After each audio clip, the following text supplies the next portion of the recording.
సింహరాశి వారికి ఆంగ్ల సంవత్సర ప్రారంభకాల సమయంలో ఒకవైపు అష్టమ శని సంచార స్థితి, పంచమ స్థానంలో చతుర్గ్రహ సంచార స్థితి, రాశిలోని కేతు సంచార స్థితి ఉన్నప్పుడు దోషాన్ని తొలగించుకొని ఐశ్వర్యాన్ని ఎలా పొందాలో ఈ వీడియోలో సవివరంగా సంపూర్ణంగా తెలుసుకుందాం.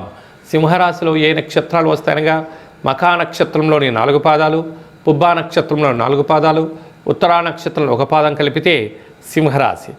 రాశాధిపతి రవి భగవానుడు.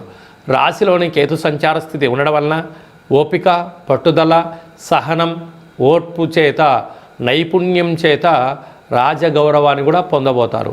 లేక పంచమ స్థానంలో రాశాధిపతి రవి, రుణరోగ శత్రుకారకుడు కుజుడు, బుద్ధికారకుడు బుధుడు, రవి బుధుడు కలిసి ఉండడం వలన బుధాదిత్య రాజయోగం.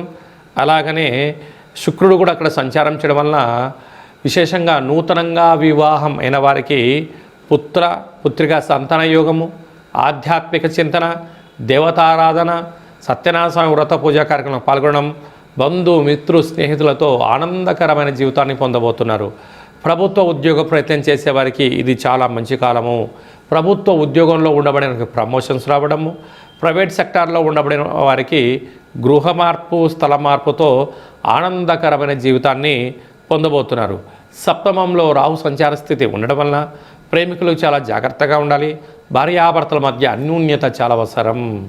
అష్టమ శని సంచార స్థితి ఉన్నప్పుడు తప్పక పూర్ణిమ తిథి యందున నదీ ప్రయాణాలు, జల ప్రయాణాలు, వాయుధ వేసుకోవడం ఉత్తమోత్తమం. యంత్రాలతో, ఆయుధాలతో చాలా జాగ్రత్తగా ఉండాలి. బ్యాంకు లావాదేవీలలో అనేక రకాల ఇబ్బందులు ఉన్నాయి. అనగా మితిమీరిన వేగం పనికిరాదు. పోలీస్ స్టేషన్లు, కోర్టు సమస్యలు పొంచి ఉన్నాయి.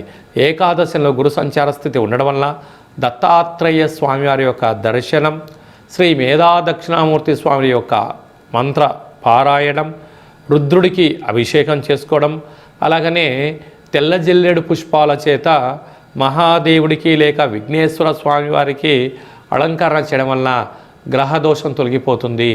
సాఫ్ట్వేర్ ఉద్యోగస్తులు, హార్డ్వేర్ ఉద్యోగస్తులు, ప్రభుత్వ ఉద్యోగాల్లో ఉండబడిన వారు, ఎక్స్పోర్ట్స్ బిజినెస్ చేసేటువంటి వారు, అలాగనే సంపూర్ణ సాంకేతిక నైపుణ్యంతో కూడుకున్న వారు ఎంతో జాగ్రత్తగా ఉండాలని చెప్పి జ్యోతిర్విజ్ఞానం తెలియచేస్తుంది.